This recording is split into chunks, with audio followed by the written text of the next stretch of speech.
Welcome to the Introduction to the Change Planning Toolkit. My name is Braden Kelley, and I am the author of the popular book Stoking Your Innovation Bonfire and my latest work, Charting Change.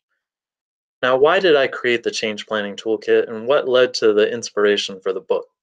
Well, the fact is that in working with lots of different companies, what I found in leading projects and leading change initiatives is that when it comes time to plan an organizational change effort or to plan a project, that what you find is yourself sitting at a keyboard with just some Word templates and other documents that are empty that you're trying to fill out, and it can be very frustrating and very intimidating. And then once you fill out the document and start to route it around for feedback, usually this happens by email and you find yourself waiting for feedback. Maybe people don't provide a whole lot of input, or what you get doesn't really add a whole lot, or it takes a long time. And so it's a very dissatisfying experience. And when you look at how people like to work, in most cases, people prefer to work together. We're social creatures, and we're also and often visual creatures as well. And so it's a much better experience when people are taking on these kinds of projects and these kinds of initiatives to do them in a more collaborative, more visual, more interactive way. Time to get out the paper, get out the sticky notes, and have the conversations that are necessary to plan a good and ultimately successful change initiative. And so, as I sought to create the change planning toolkit, I sought to create a toolkit that would allow people to increase the alignment, the collaboration, the engagement, the buy in, and all of these other factors on the left, while at the same time also decreasing the project risk, the chance of failure, the chance of cost overruns, late deliveries, and the other factors on the right. At the same time, I also wanted to make sure that the change planning toolkit was very accessible, because many of the other information sources out there and the other toolkits out there are very expensive by comparison. And so, after more than 20 years of inputting information into a set of tools to help plan and execute organizational change and projects, and more than $1 million worth of time, what I ended up with was the Change Planning Toolkit. And that's where the book started. The toolkit actually came before the book and was the inspiration for the book, because it felt like after I created all of the tools to go into the Change Planning Toolkit, that it would be helpful to have something to go with it to help tell the story, to help explain how to use some of the tools, and to help also invite in a lot of other great case study and guest expert content to give you some really cutting edge thinking on organizational change. But don't just take my word for it. You can see here some of the great recommendations that people have been kind enough to provide for the book.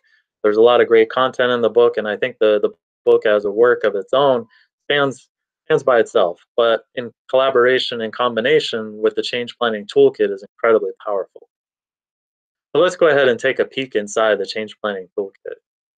What you'll find inside is a collection of change frameworks, the change planning canvas, which is a central asset of the change planning toolkit, and other core worksheets to help you populate the change planning canvas and to plan and organize key efforts that you will need to take on, and key pieces of information you'll need to keep track of in order to plan and execute a successful organizational change initiative or even a project. And then you'll also find in the toolkit a collection of optional tools. And everything's color coded with blue for change frameworks and black for the core elements of the change planning toolkit and green for the optional tools to help you see at a glance what the tool is and how you are most likely to probably want to use it. Also in the toolkit, you'll find a diagram that help you set up your change planning wall as you go ahead and print out the different elements for using the toolkit and get ready for your change planning session. And everything for that is numbered to also help make it very easy, and also grouped together by that number to help you make sense of it all. So let's take a quick look at the change planning canvas, which is the core asset for the change planning toolkit. People that purchase the bronze version of the toolkit will get access to this as an 11 by 17, and also at a poster size. People that have bought the book will get access to this as well, but only in the 11 by 17 or A3 size. So on the change planning canvas, there's lots of the core elements to track and to converse around when it comes to organizational change, including the current state, the desired state, the assumptions that you might be making for this particular change initiative, the barriers that you're likely to face, and all the other elements that you see here. I'm not going to go into a ton of detail because this is an introduction to kind of give you a flavor of what is in the change planning toolkit so that it's not quite as much of a black box for those of you looking from the outside in. But there's a lot here. It's a really powerful tool, and all of the tools are designed to go with it to help make it even more powerful. So there's lots of different frameworks associated with the change planning toolkit and highlighted in the book. The one of the first ones is the 5 keys to successful change. And really what I'm trying to highlight here is that it's not just about change management and it's not just about change leadership. That when it comes to organizational change, there are 5 things that you really need to focus on if your change initiative is going to be successful. And that does include change management and change leadership, but it also includes change planning, which is the thrust for the toolkit, but then also change maintenance and change portfolio management, because typically organizations are full of change and many initiatives are going on at one time. And then as we look at how to architect the organization for change, especially continuous change, which is what's going to be required for ongoing success in today's world, you'll see here is my idea for how people should really think about structuring their organization and their mindset for driving what most closely approximates continuous change. And that starts with looking at the changes in customer behavior and changes in the marketplace to drive your strategy, to inform your business architecture, which then leads to a creation of a portfolio of change initiatives. And those could be focused on innovation or operating the business.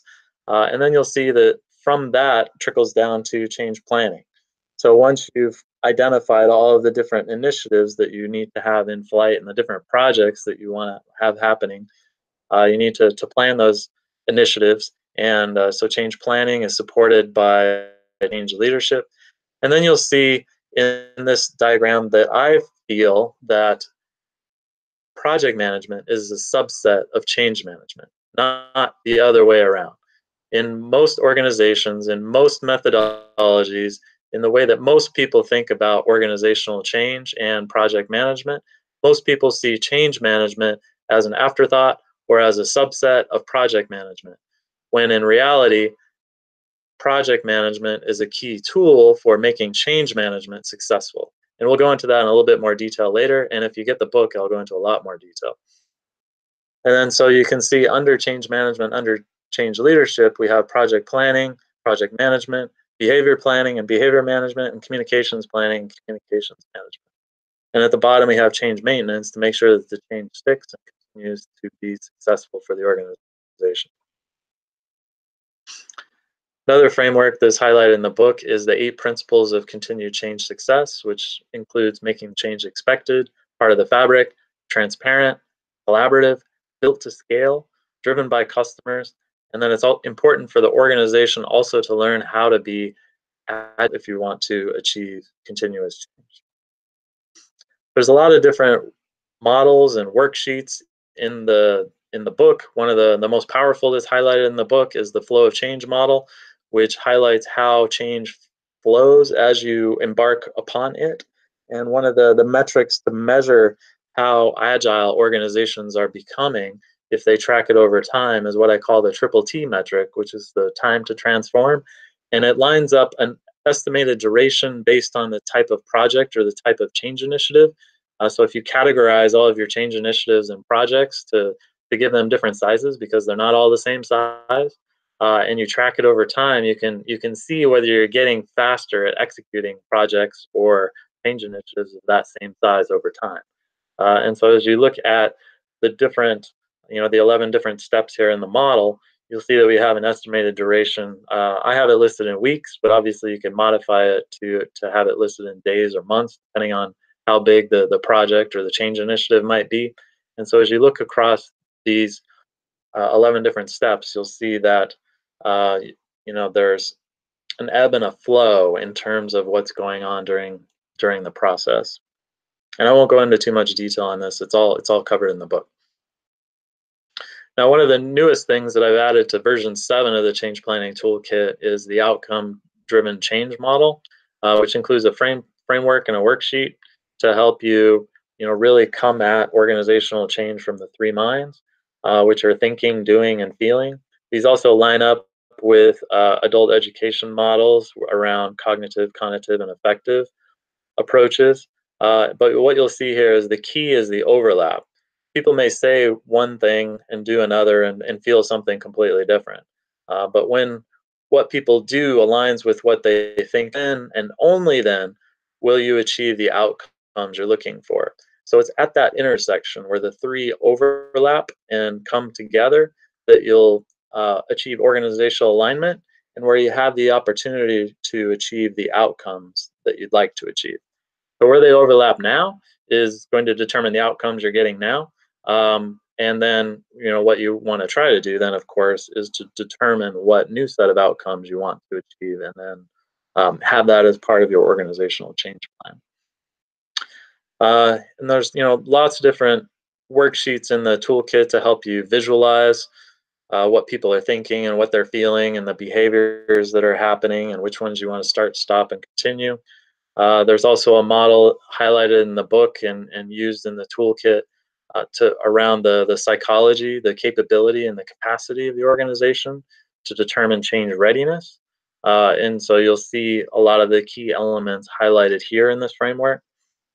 And then you'll find other worksheets to help you figure out the different potential targets for the change initiative and their relative importance and size, so that you can get people's opinions on who you're really targeting for change and the different groups that might be affected by the change, and whether those are the intended target or a group that you need to consider as you make your plan. You can also, with the change planning toolkit, track and the benefits and their relative importance and impact. And then I want to spend a little bit more time on this topic here, which is the 11 change roles, which is something that's detailed in the book, because it really helps you identify the key groups of impacted individuals, helps you identify some people uh, who are not affected by the change and can provide some external perspectives, which I think is important. I think too often we get stuck on trying to focus on who we're trying to help achieve some elements of organizational change, and we ignore those that aren't affected as a source of great information for erroneous assumptions that we might be making, or other feedback on the effort. And they can provide that because they're not part of the intended change. And then we'll look at all the rest of the roles as well, the other nine.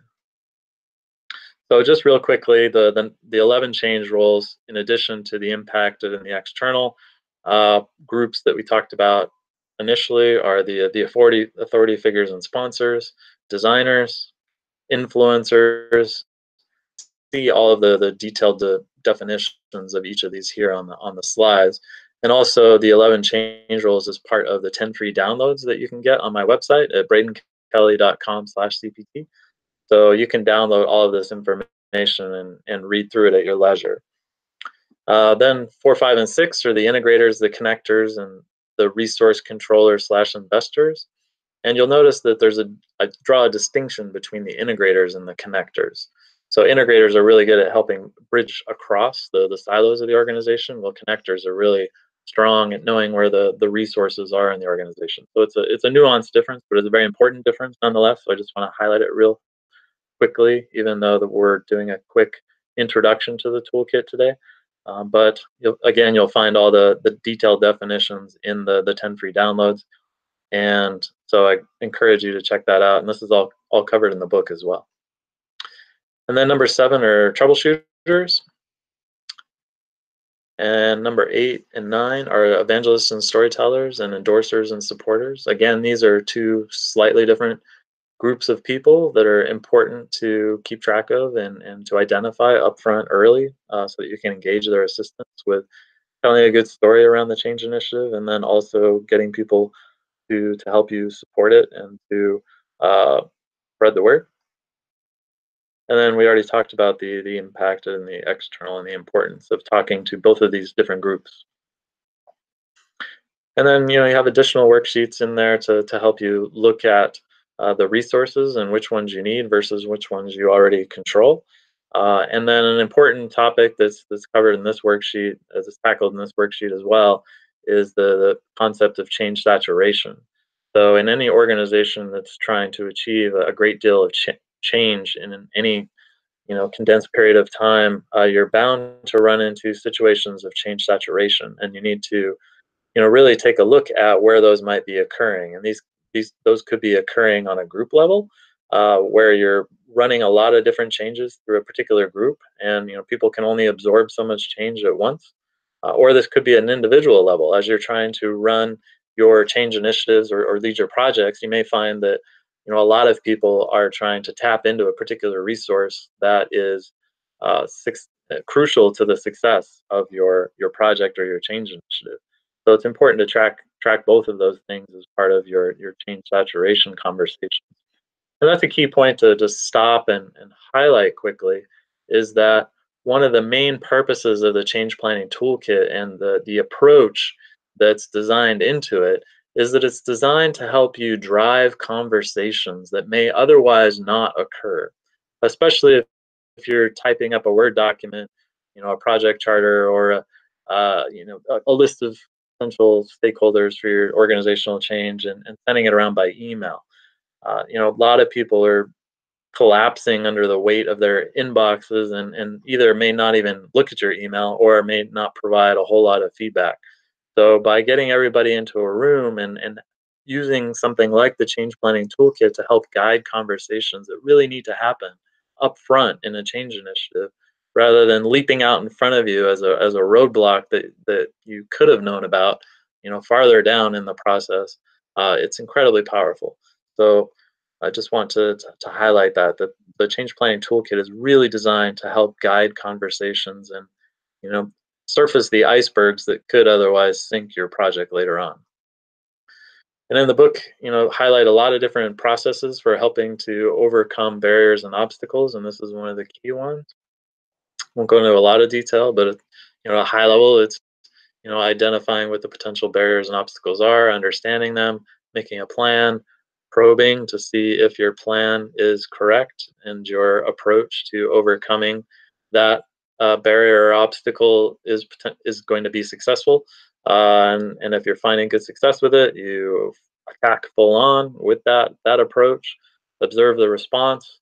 Make the tweaks and changes that you need to make in order to achieve full success with overcoming that barrier and obstacle, and then circle right back through the process and attack any other barriers or obstacles that may hold you back from achieving your success.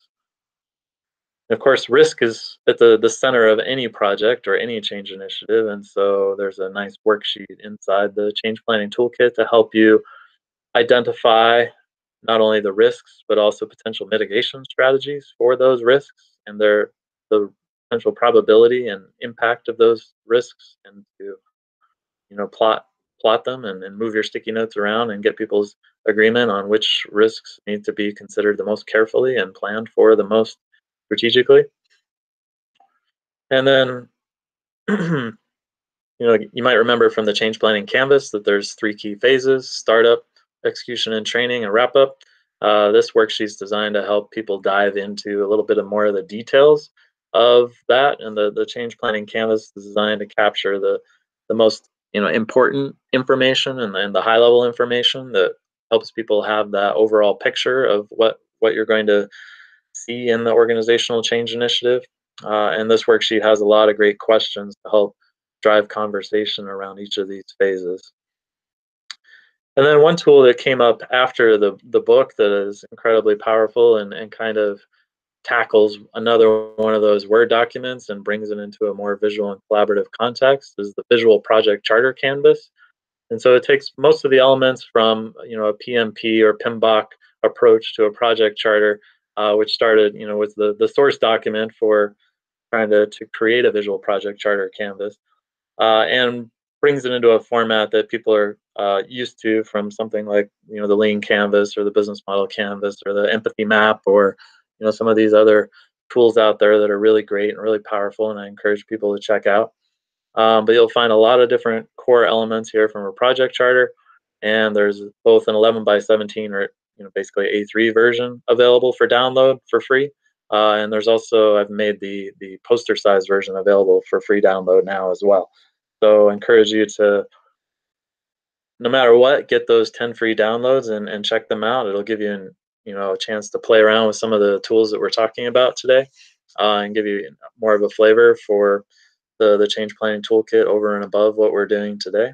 And then there's some other tools that we cover in the book, like spreading the change, which really focuses on what you're trying to spread, and then the different groups of people or individuals that might be interested in helping you spread that change, and who they are, why they might help you spread it, where and when you can best contact them, or make a connection with them and get their help to help spread the change, and really plot it all out, and really kind of think through how this change could cascade through the organization, not just in a formal way, but in a situation like this, using a worksheet like this, you can really look at how you anticipate it spreading organically through the organization. And by thinking about it up front, you may be able to help encourage some of that organic spread as well. And then another model that we share in the book is a model from an entity in the Australian government that I think is a really nice and concise way of looking at planning how you're going to approach your organizational change initiative. And that's really focusing on the scope, the type, the leadership style, and the strategy that you're going to use to try to make your change happen. And and then you'll also find the organizational agility framework and a worksheet to help you utilize it. And one of the last things that I did was, for the 10 free tools that you can download, is to create a visualization of the ACMP standard for change management. Uh, for those of you who don't know, the Association of Change Management Professionals, in much the same way that project managers have the PMI, or the Project Management Institute for the profession of change management. The leading organization is the Association of Change Managers, or ACMP, and a lot of their members got together and put together a great in-depth document on change management called the ACMP Standard for Change Management. And so as I put together the change planning toolkit for release, I really looked at the PMBOK and the ACMP Standard for Change Management to make sure that the approaches that I've been detailing in the book and in the toolkit are consistent and useful for people that are indoctrinated into this method.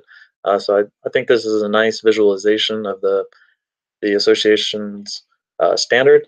So go ahead and download that, and then you know that's kind of the core part of the presentation. So I just want to reiterate: get your 10 free tools, download them at bradenkelley.com/cpt. And for those of you that buy the book or already have the book, you can get access to 26 of the 50 plus tools in the Change Planning Toolkit for free. Again, that's for book buyers.